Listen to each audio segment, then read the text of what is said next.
तो यूक्रेन पर रूसी हमला लगातार तीसरे दिन भी जारी रहा। कीव में रूसी फौजें घुस चुकी हैं और कीव पर कब्जे की जंग भी शुरू हो चुकी है।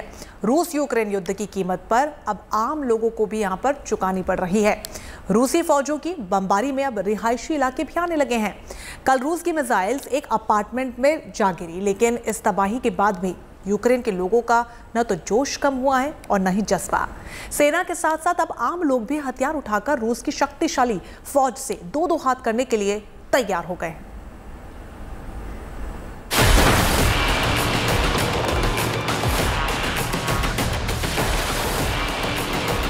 Нашу армію йде евакуація.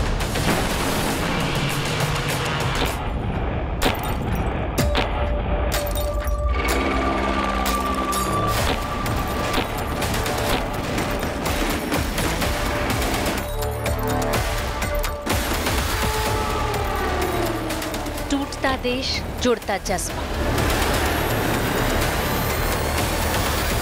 भय पर भारी जय की जिद, निराशा के बीच उम्मीद की आस। यूक्रेन में इस समय चारों ओर तबाही का मंजर है। रूसी फौजें कहर बरपा रही हैं। बमों की बारिश के बीच जूझती जिंदगी है, लेकिन इस कठिन परिस्थिति के बीच भी यहाँ उम्मीद है, जिंदगी है।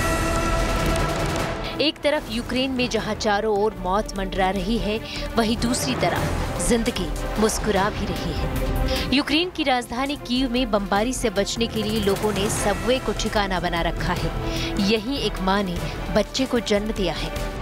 रूसी टैंकों और मिसाइलों के ताबड़तोड़ हमलों के बीच भी यहाँ के लोगों के बीच निराशा और हार के भय की जगह जोश और जुनून है। यहाँ की सेना तो रूसी हमलों का जोरदार मुकाबला कर ही रही है।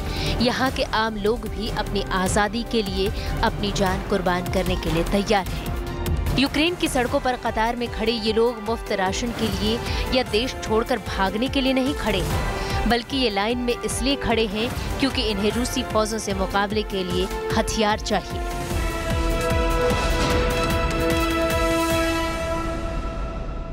We are in a queue where people are waiting to get their weapons to fight the Russian invaders. There is no reason to believe that they're going to stop anytime soon, and their objective clearly, at least to me, seems to be the occupation of my entire country and the destruction of everything that I love. I'm just a regular civilian. I have basically nothing to do with war or any other thing like it.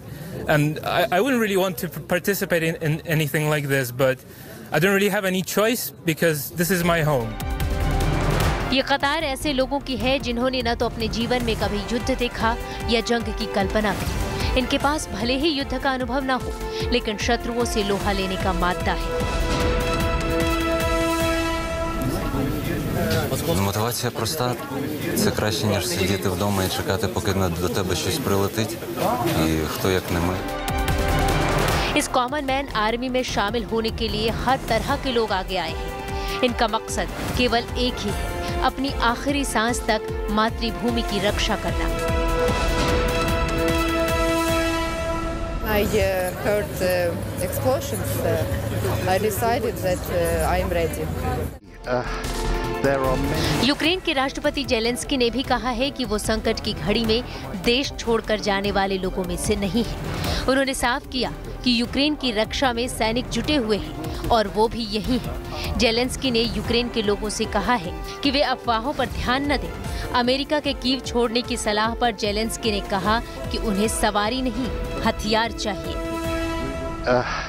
There are many fake reports on the internet that I'm calling for my people to lay down their arms. Do not believe this. I am here. We will defend our country. We will use the weapons of this war to win this war. Words to that effect, because I've just got a very fast translation of this. But he reasserted, we will defend our land. And through the last night, right through to the earlier. अपने नेता की तरह Ukraine की इस महिला सांसद किरा रुडिक ने हथियार उठा लिया है। किरा ने कहा है कि अब हथियार उठाने का समय आ गया है। किरा ने कहा कि उनके पास हथियार उठाने के सिवा कोई और चारा नहीं रह गया है। जोश और जज्बे के बीच यूक्रेन पर रूसी हमला जारी है। यूक्रेन के आसमान पर शोलों की बारिश हो रही है। रूसी मिसाइलें यूक्रेन पर कहर बनकर टूट रही है। कीव के अंदर गन फाइट और बमों के धमाके स्थानीय लोगों में सिहरन पैदा कर रही है। रूस की तरफ से ये दावा किया गया था कि आम लोगों को निशाना नहीं बनाया जाएगा और न ही रिहायशी इलाकों पर हमला किया जाएगा। लेकिन युद्ध का कोई स्थापित नियम नहीं होता और न ही गोलियों और बमों पर यह लिखा होता है कि इनको निशाना बनाना है और इनको नहीं। जब युद्ध छिड़ जाता है, कायदे कानून, नियम सब धुएं में उड़ जाते हैं। यूक्रेन में ऐसा ही हो रहा है। शनिवार को रूस की मिसाइलों से एक रिहायशी अपार्टमेंट को जबरदस्त नुकसान पहुंचा है। इस हमले में बिल्डिंग में रहने वाले कुछ लोग घायल हो गए, जिन्हें किसी तरह से फायर फाइटर्स ने रेस्क्यू किया।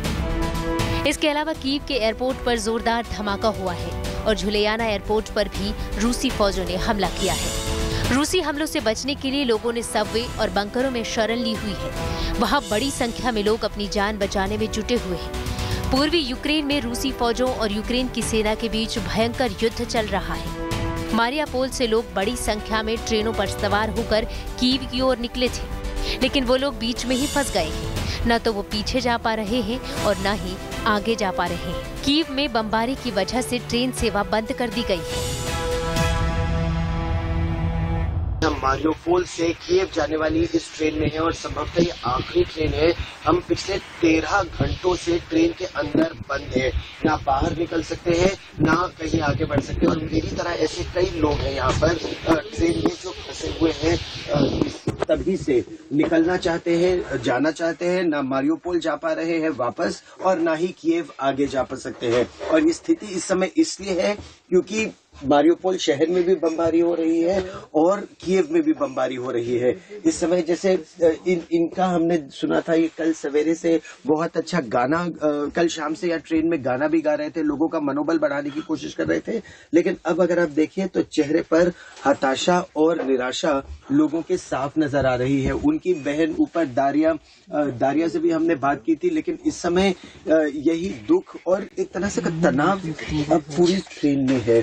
कुछ लोग यहाँ जैसा आप देख सकते हैं वो सो रहे हैं, कुछ ऐसे बैठे हुए हैं, पता नहीं चल रहा है कि आगे करेंगे तो क्या करेंगे। और यही मंजर पूरी ट्रेन में है। इस ट्रेन में बहुत सारे बच्चे भी हैं, जैसा आप देख सकते हैं, बच्चे बड़े सब इन्हीं का यही प्रयास कि निकलेंगे यहाँ से तो कैसे निकलेंगे, कुछ पता नहीं चल रहा है। हम लोग ट्रेन से बाहर भी नहीं निकल सकते हैं इस समय। रात में ट्रेन के कंडक्टर बाहर आए थे और ट्रेन के कंडक्टर ने ये कहा था कि हम सारी लाइटें बंद कर देंगे। पूरी ट्रेन की लाइटें पूरी तरह से बंद कर दी गई थी। कीव में रूसी सेना पहुंच गई है और रूस की शक्ति को देखते हुए ये अंदाजा लगाना मुश्किल नहीं है कि कीव जल्द ही रूस के नियंत्रण में होगा। लेकिन रूस की जीत और यूक्रेन की हार के बीच में दीवार बनकर खड़े हैं आम लोग, जो जंग में जान गंवाने को तो तैयार हैं, लेकिन रूसी महाशक्ति के आगे झुकने को तैयार नहीं। मारियोपोल से गौरव सावंत के साथ bureau report, good news today. तो वहां पर क्या कुछ हालात बने हुए, तो ये तो तस्वीरों के जरिए हमने आपको दिखाया। अब आपको बता दें कि यूक्रेन में जारी जंग के बीच यूक्रेन के पल पल की खबर, वहां रह रहे भारतीयों की सारी अपडेट आपको मिलती रहे, इसके लिए हमारी टीम वहां पर रिपोर्टिंग के लिए मौजूद है। कई तरीके की मुश्किलों को झेलते हुए हमारे रिपोर्टर्स अलग अलग जगहों पर जा रहे हैं। हमारे संवाददाता गौरव सावंत ने मारियापोल से दनेपर की ओर जाते वक्त रास्ते के हालातों का जायजा लिया, कहानी बयां की है, इस रिपोर्ट में देखिए। और इस समय हम लोग डेनेप्रो जाने का प्रयास कर रहे हैं। एलेना के साथ, हमारे साथ राजेश पवार भी है, कैमरामैन पवन भी है। और एकाएक एक आर्मी चेक पॉइंट पे उन्होंने डर के हमारे ऊपर फायरिंग की, एक के बाद एक कई राउंड फायर किए, लेकिन तब तक हम लोग निकल चुके थे। तो ये जो रियल वॉर जोन है ये वही है। यहाँ पर कुछ जले हुए रूसी टैंक भी थे, कुछ एक्सीडेंट हुई गाड़ियां भी थी। ये दिखाता है कि यहाँ पर तनाव बहुत ज्यादा है। दाहिनी तरफ रह रहे हैं, जगह जगह पेड़ काटे हुए हैं सड़क पे ट्रैफिक को रोकने के लिए। जैसे पवन आपको उस तरफ दिखाएंगे कि ट्रैफिक बंद है। अब मैं बाएं तरफ निकलने की कोशिश कर रहा हूँ, उल्टी तरफ से अब हमारी गाड़ी जा रही है। और प्रयास हमारा यही कि किसी तरह हम अंधेरा होते होते, हालांकि 3 से 4 घंटे का रास्ता है, हम डेनेप्रो पहुंचने का प्रयास कर रहे हैं। तो यूक्रेन से छात्रों को लेकर मुंबई विमान पहुंच चुका है। इन सबके बीच केंद्रीय मंत्री पीयूष गोयल वहां पहुंचे, क्या कुछ कह रहे हैं आपको सुनवाते हैं। प्रतिबद्ध है कि भारत का हर नागरिक सुरक्षित भारत वापस लौटे। सर, जो लोग आ गए हैं उनके परिवार वाले आश्वस्त हैं, लेकिन जिनके परिवार के लोग अभी भी वहाँ हैं उनको चिंता है, सरकार कह रही है लेकिन चिंता, उन्हें कैसे आश्वस्त करना चाहेंगे? मैं ये बताना चाहूँगा कि हमने हर संभव प्रयास किया। माननीय प्रधानमंत्री जी ने दोनों नेताओं से भी बात की है, रशियन प्रेसिडेंट, यूक्रेन के प्रेसिडेंट से।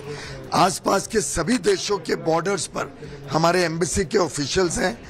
लड़कों को बॉर्डर्स तक लाने के लिए यूक्रेन में भी इंतजाम किए जा रहे हैं, कोशिश की जा रही है। और जैसे ही बॉर्डर पे आते हैं तो हमारे अधिकारी उनकी देखरेख में लग जाते हैं। उनको हवाई अड्डे पे लाके भारत से इवैक्यूएशन के लिए प्लेन्स भेजे जा रहे हैं। मैं आपके माध्यम से सभी बच्चों को, सभी भारत के नागरिकों को जो वहाँ पर हैं, ये संदेशा जरूर देना चाहूँगा। माननीय प्रधानमंत्री नरेंद्र मोदी जी, माननीय डॉक्टर जयशंकर विदेश मंत्री और सभी अधिकारीगण इस काम पर निरंतर 24 घंटे लगे हैं। तो सुना आपने केंद्रीय मंत्री पीयूष गोयल क्या कुछ कह रहे थे। सरकार की तरफ से आश्वासन उन तमाम अभिभावकों को दे रहे हैं जिनके बच्चे अभी भी यूक्रेन में फंसे हुए हैं, और उनका कहना है कि प्रधानमंत्री नरेंद्र मोदी के नेतृत्व में उनको सुरक्षित वतन वापस लाया जाएगा। तो चलिए अब आगे बढ़ेंगे। रूस यूक्रेन युद्ध के बीच हजारों भारतीय यूक्रेन में अभी भी फंसे हुए हैं। यूक्रेन का एयर स्पेस बंद है। ऐसे में यूक्रेन से भारतीयों को निकालने के लिए वैकल्पिक इंतजाम भी किए गए हैं। यूक्रेन के बॉर्डर पर स्थित पोलैंड, रोमानिया और हंगरी को रेस्क्यू पॉइंट बनाया गया है। यहां से भारतीयों को एयरलिफ्ट करके भारत पहुंचाया जा रहा है।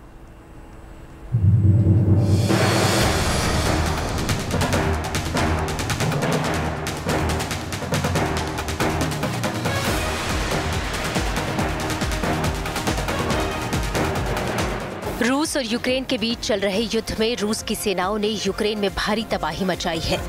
रूसी सेना यूक्रेन की राजधानी कीव के पास पहुंच गई है और कीव में रूसी सेनाओं और यूक्रेन की सेना के बीच जोरदार युद्ध हो रहा है।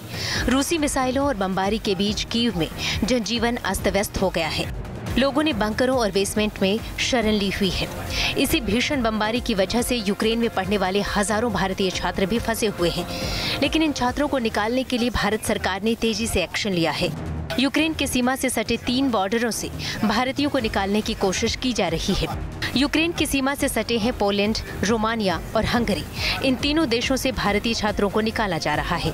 इन देशों में भारतीय दूतावास सक्रिय हो चुका है। यहाँ से बड़ी संख्या में छात्रों को निकाला जा रहा है। हम यहाँ पे मेचका में है। दिस इज पोलैंड और यूक्रेन का बॉर्डर। उस पे जो टाउन पड़ता है मेचका, वहाँ पे है। हम एक्चुअली यहाँ पे अब पोलिश बॉर्डर चेक पॉइंट पे आ गए हैं। आप देख रहे हैं साइन मेरे पीछे, ये पोलैंड बॉर्डर चेक पॉइंट है। यहाँ पे लोग जो आ रहे हैं यूक्रेन से और उनको पूरा एक दिन 24, 25, 26 घंटे लगे हैं, 30 घंटे लगे हैं आने में, वो सब यहाँ पे बॉर्डर के थ्रू आ रहे हैं। मुश्किल से पहुंचे। बहुत सारी लाइन, क्यूज, गाड़ियाँ की बहुत लंबी क्यूज हैं। जो लोग आ रहे हैं और जो पैदल भी आ रहे हैं, कुछ लोग पैदल भी यहाँ से आगे गए हैं, यूक्रेन बॉर्डर से आगे गए हैं और काफी कुछ सामान वगैरह छोड़ के अपने बच्चों, फैमिली को लेके यूक्रेन बॉर्डर से पोलैंड के बॉर्डर को क्रॉस करके मेचका की तरफ बढ़े हैं और वहाँ पे अपने या तो फ्रेंड्स, रिश्तेदारों से मिल रहे हैं, नहीं तो शेल्टर्स पे जा रहे हैं जहाँ पे उनको थोड़ा बहुत कंफर्ट दिया जा रहा है। सूप, अमेनिटीज, थोड़े से जो भी स्नैक्स या कुछ गर्म कपड़े ऐसे कुछ दे रहे हैं लोग। तो अभी ये सब यहाँ पे हो रहा है बॉर्डर पे। वैसे ही तो ये काफी शांत टाउन है मैजिक पोलैंड में, और पोलैंड साइड काफी फ्रेंडली है, काफी उनको वेलकम कर रही है, थोड़ा सा मदद करने की कोशिश कर रही है। इंटरेस्टिंगली जो लोग यहाँ से अब आ रहे हैं सारे ज्यादातर औरतें, बच्चे, फैमिलीज हैं। काफी जो आदमी है और जो सबके सब कह रहे हैं कि वो अपने पति को छोड़ आए यूक्रेन में, अपने फादर को, ब्रदर को। भारतीय छात्रों को रोमानिया के रास्ते भी भारत लाया जा रहा है। इसके लिए सरकार ने एयर इंडिया के फ्लाइट को रोमानिया भेजा है। रोमानिया के बुखारेस्ट से भारतीयों को लेकर एक फ्लाइट भारत के लिए रवाना हो गई। छात्रों ने इसके लिए सरकार का आभार जताया है। यूक्रेन से सड़क के रास्ते रोमानिया पहुंचने वाले छात्रों में उत्साह है और रोमानिया से रवाना होने से पहले इन स्टूडेंट्स ने अपने वीडियो सोशल मीडिया पर शेयर किए।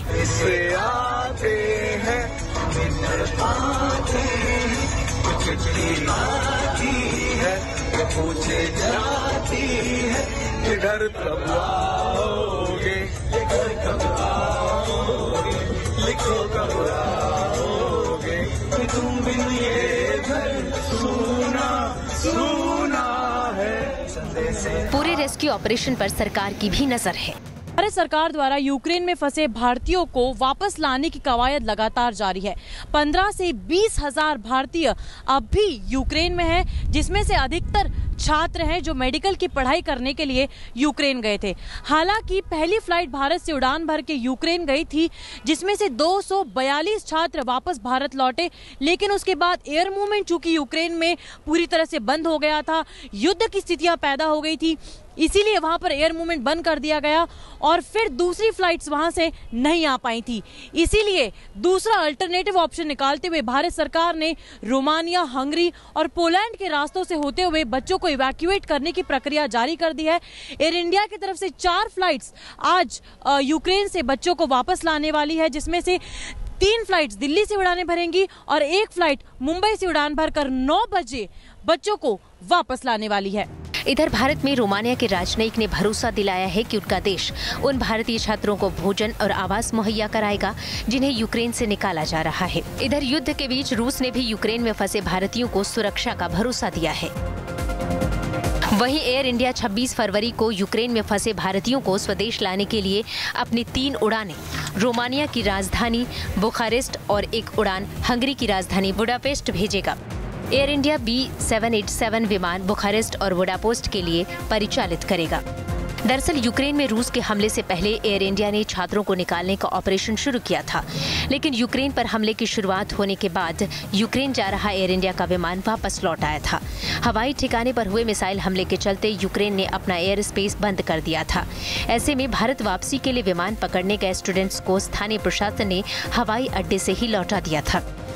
इधर यूक्रेन में अभी भी करीब 16,000 भारतीय फंसे हुए हैं। उन्हें जल्द से जल्द यूक्रेन से निकालना सरकार के सामने चुनौती है। भारत क्या भूमिका निभा सकता है यूक्रेन का जो क्राइसिस है उसको डीएस्केलेट करने में, लेकिन जो एक बहुत इंपॉर्टेंट बात थी जो which is closer to our interest कि जो वहाँ पे हमारे स्टूडेंट्स फंसे हुए हैं उसके लिए हम क्या कर सकते हैं। और जो गवर्नमेंट ने अनाउंस किया है कि 2 एयर इंडिया की फ़्लाइट्स चल रही हैं बुकारेस्ट से। बुकारेस्ट पास में रोमानिया की कैपिटल है और कीव से जो वहाँ से बच्चों को लेकर आ रही हैं। भारत सरकार यूक्रेन में फंसे भारतीय छात्रों से धैर्य रखने की बात कह रही है। उनसे कहा जा रहा है कि वो लोग जहां हैं वहीं रहें, लेकिन जैसे जैसे यूक्रेन में युद्ध तेज होता जा रहा है वैसे वैसे उनकी मुश्किलें भी बढ़ती जा रही हैं। तो पिक्चर्स हम देख रहे हैं जो कीव से लगातार हमारे सामने आ रही हैं, उसमें हमें दिख रहा है कि किस तरह से वहाँ के कीव की सिटी में बॉम्बिंग हो रही है, वहाँ के एयरपोर्ट्स में किस तरह से कट ऑफ कर दिया गया है। तो ऐसे में जो वहाँ फंसे हैं तो सबसे लॉजिकल यही है कि वो जो सबसे नियरेस्ट पॉइंट है वो वहाँ पर जाके लें। पहली चीज़ ये। दूसरी चीज़ मेरे हिसाब से जो सबसे इम्पॉर्टेंट है उनको वहाँ पे इवैक्यूएशन के लिए तो एक तरह का एक सेफ़ पैसेज बनाना बहुत ज़रूरी है। पूरी इंटरनेशनल कम्युनिटी को साथ में आकर एक सेफ़ पैसेज बनाना ज़रूरी है, क्योंकि आफ्टर ऑल जो बच्चे वहाँ पर फंसे हैं वो वहाँ से बुडापेस्ट या वहाँ से बुकारेस्ट पहुँचेंगे कैसे। हालांकि इससे पहले भी भारत सरकार कई मौकों पर विदेशों में फंसे भारतीयों को निकाल चुकी है। जहां ये प्रॉब्लम हो रही है कॉन्फ्लिक्ट एरिया से लेकर जो सेफ जोन है वहां तक का रास्ता कैसे वो नापेंगे और उस वक्त के लिए उनको वो सेफ्टी कैसे प्रोवाइड होगी। और ये जो सेफ पैसेज का बनाना है ये डिप्लोमेटिक चैनल्स के अलावा नहीं हो सकता, क्योंकि हमें ये सब मेक श्योर करना है कि कोई एक पर्टिकुलर टाइम होगा जिसमें कि वो बच्चे वहां से आएंगे, तो ऐसे टाइम पे वहां पे कोई एयर रेड्स और बॉम्बिंग्स नहीं करेंगे। सरकार ने रेस्क्यू ऑपरेशन तेज कर दिया है और उम्मीद है कि जल्द ही यूक्रेन में बसा हुआ हर भारतीय अपने परिवार के पास वापस लौटने में कामयाब होगा। पोलैंड से आभा बकाया के साथ दिल्ली से Tejashree Purandare, good news today. Ukraine में फंसे भारतीयों को वापस लाने के लिए भारत सरकार ने अपनी तमाम कोशिशों को तेज कर दिया और ये कोशिशें रंग भी ला रही हैं। जी हां, रोमानिया से एक विमान थोड़ी ही देर पहले मुंबई पहुंच चुका है और इस विमान से आए छात्रों को केंद्रीय मंत्री पीयूष गोयल ने रिसीव किया है और विमान में उनसे बातचीत भी की है। As you go back home, please reassure all your are in Ukraine not to worry, be patient. Today the Honorable Prime Minister spoke to the Ukrainian President also and requested him to keep all Indians safe and secure, to provide safe passage to all your colleagues who are still there. The Russians have also promised to help evacuate all our Indian nationals. So I would urge all of you, be very strong and give that strength to all your other friends who are still in Ukraine. Another flight will be coming into Delhi shortly by the morning, and this process will continue. I must thank the Air India crew and the entire Air India team. They've been wonderful.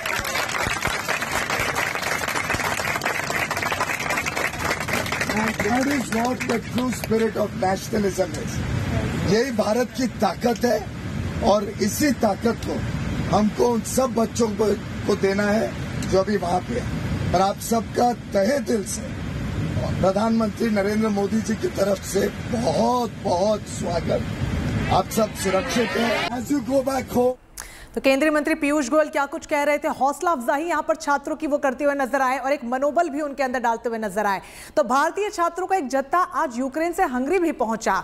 बस में सवार होकर ये छात्र Hungary border जाहुनी रवाना हुए और इनके चेहरों पर सुकून साफ तौर पर झलक रहा था। ये छात्र रणक्षेत्र बन चुके यूक्रेन से वतन वापसी की व्यवस्था होने पर राहत की सांस ले रहे थे।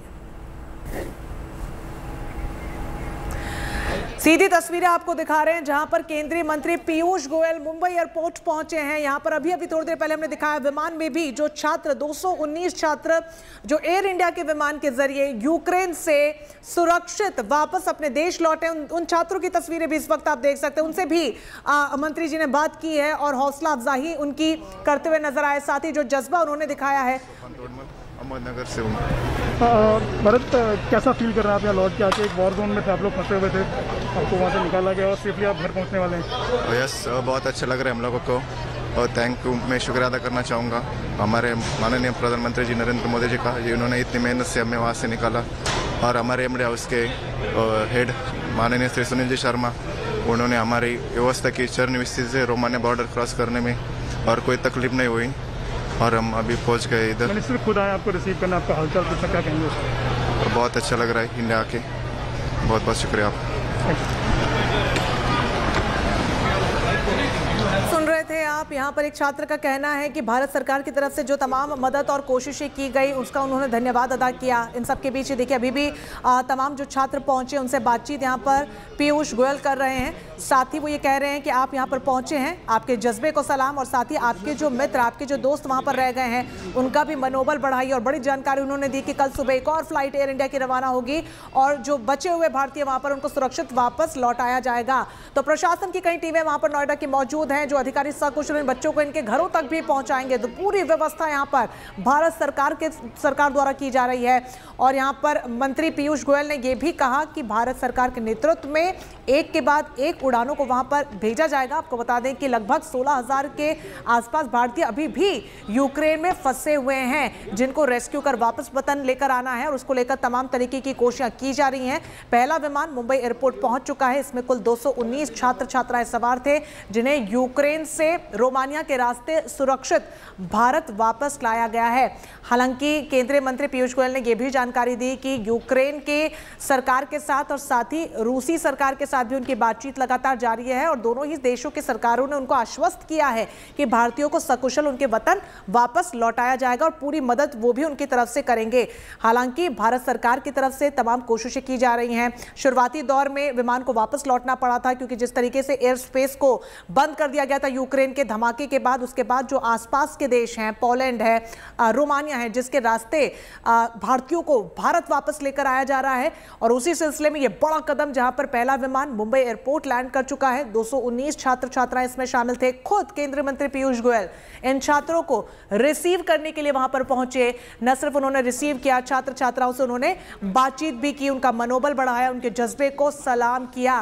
क्योंकि जिस तरीके से तनावपूर्ण स्थिति वहां पर बनी हुई है, जो अब बद से बदतर होती जा रही है, और आने वाले दिनों में स्थिति क्या कुछ होगी उसका अंदेशा, जो तस्वीरें तबाही की सामने आ रही उससे लगाया जाता है। इन सबके बीच जो चिंता इन छात्र छात्राओं के अभिभावकों को थी, कम से कम वो अब यहां से खत्म होगी, कम होगी। और जो तमाम भारतीय वहां पर पहुंच अभी भी यूक्रेन में फंसे हुए हैं, कम से कम उनके अंदर एक हौसला बढ़ेगा।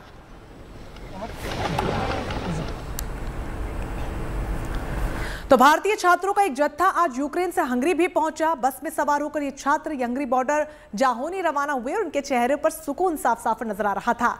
ये छात्र रणक्षेत्र बन चुके यूक्रेन से वतन वापसी की व्यवस्था होने पर राहत की सांस ले रहे थे। I'm really happy. The Indian embassy, they have helped us a lot to cross the border, and in such a situation they have helped us a lot and hope for the best. I thanks to the Indian embassy Budapest for escaping from the critical situation in Uzgrod. So very much thank to the Indian embassy Budapest. तो बस के रास्ते भी जो छात्र रवाना हो रहे हैं वतन वापसी के लिए, उनके चेहरों पर भी खुशी और सुकून को आपने देखा, और हो भी क्यों ना, क्योंकि यूक्रेन में फंसे छात्रों की मदद के लिए कई तरीके की कोशिशें जारी हैं। यूक्रेन में रह रहे लोग अपने अपने तरीके से मदद में जुटे हैं, और इन्हीं में से एक है हरदीप सिंह, जो छात्रों के लिए ट्रेन में लंगर चला रहे हैं। वो यूक्रेन से पोलैंड सीमा के लिए ट्रेन से जा रहे छात्रों को खाने पीने का सामान और दूसरी तमाम सहायता मुहैया करवा रहे हैं। इन खूबसूरत तस्वीरों को देखिए। तो देखा किस तरीके से हर कोई अपने स्तर पर मदद कर रहा है। इन सब के बीच सबसे महत्वपूर्ण है कि भारत सरकार लगातार जो भारतीय यूक्रेन में फंसे उन तक मदद पहुंचा रहे हैं। इसलिए अगर आपके परिजन वहां पर हैं तो चिंता बिल्कुल मत कीजिए। फिलहाल एक छोटे से ब्रेक के लिए रुक रहे, कहीं मत जाइएगा, हमारी खास पेशकश लगातार जारी है।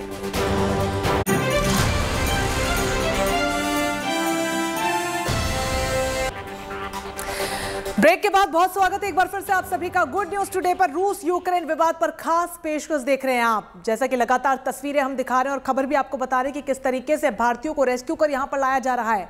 हालांकि ऐसा पहली बार नहीं है जबकि यूक्रेन से बड़ी तादाद में भारतीयों को निकालने की कवायद भारत सरकार के द्वारा की जा रही है। इससे पहले भी भारत सरकार कई मौकों पर अपने नागरिकों को मुश्किल परिस्थितियों में दूसरे देशों से निकालकर उनकी वतन वापसी करवा चुकी है।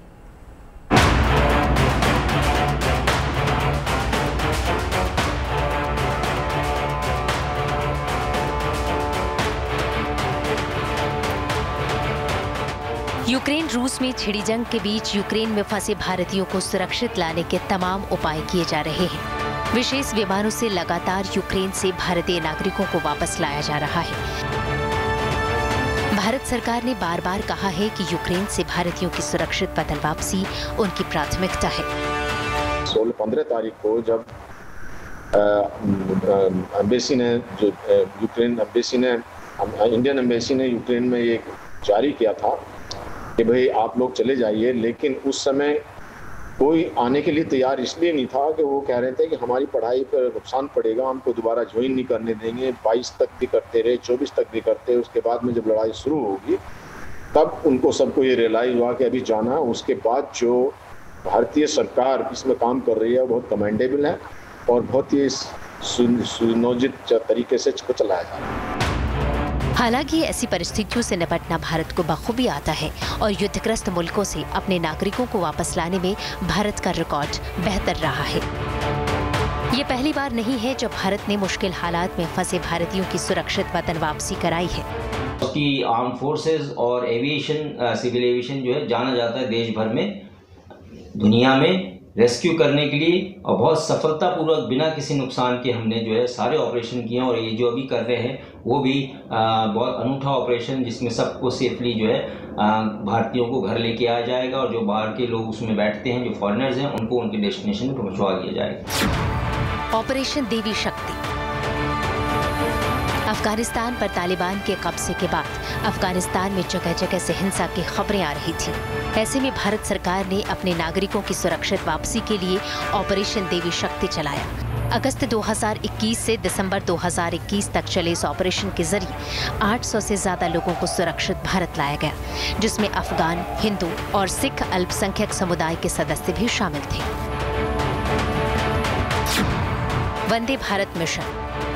कोरोना संकट के मद्देनजर दुनिया के अलग अलग हिस्सों में फंसे भारतीयों को वापस लाने के लिए भारत सरकार द्वारा 2020 में वंदे भारत मिशन शुरू किया गया।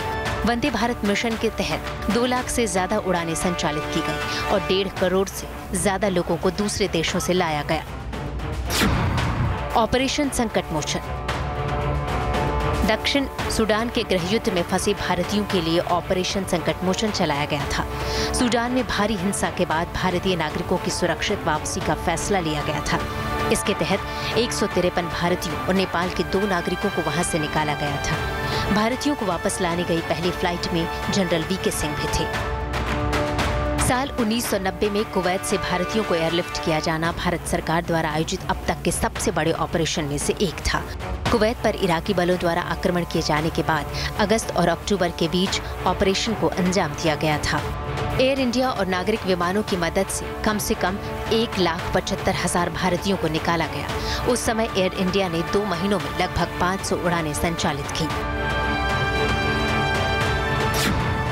ऑपरेशन राहत 2015 में यमन संकट के दौरान चलाया गया था। ये ऑपरेशन 4,640 भारतीय नागरिकों और 41 देशों के 960 विदेशी नागरिकों को निकालने के लिए भारतीय सशस्त्र बलों द्वारा शुरू किया गया था। ऑपरेशन मैत्री नेपाल में अप्रैल 2015 में आए भूकंप के बाद भारत सरकार और भारतीय सशस्त्र बलों द्वारा चलाया गया एक बचाव और राहत अभियान था।